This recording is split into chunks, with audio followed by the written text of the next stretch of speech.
those of you who were lucky enough to see the Brahms C minor piano quartet last night, get to see a little bit of a prequel right now, in the way that these two pieces are actually the two chamber pieces most inspired by a particular person who was one of the greatest artists, musical artists of the 19th century, as well as an important muse to both Brahms and Schumann. Clara, Robert's wife. So, many of you might not realize that Clara actually way outshined Robert during their musical careers while Robert was still alive. She toured extensively as a pianist.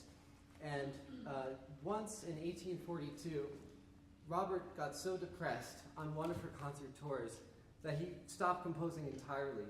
But then, all of a sudden, in a stroke of genius, inspired by his love for her, he composed all three of his string quartets that he wrote in his entire life in this 1 month span. And the third quartet is the culmination of these three and is the most obviously dedicated to her.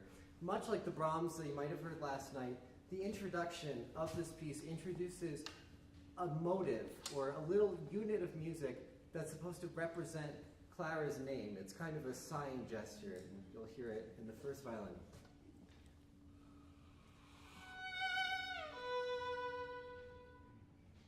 So this motive is all over the place.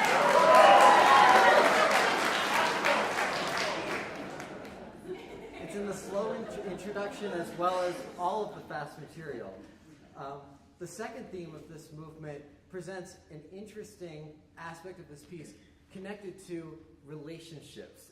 In my opinion, I think Schumann is playing a little bit of a game here, where the music sounds simple enough, but actually what's going on is so complicated, it's almost beyond fathomable. You hear this melody in the cello, but our offbeats are so hard to coordinate. This is the first of many of these games in this piece. So this piece, in essence, becomes a portrait of both Robert's sincere love for Clara, but also some of the difficulties that they might have encountered in the marriage, not just the difference, not just the distance part. In the end of the second movement, there's a variation that's clearly an argument between both parts. At the end of this argument, all of a sudden things dissipate in an instant. Gotta wish that in real life arguments could end that way too, but I don't know if they can, but in the music they can.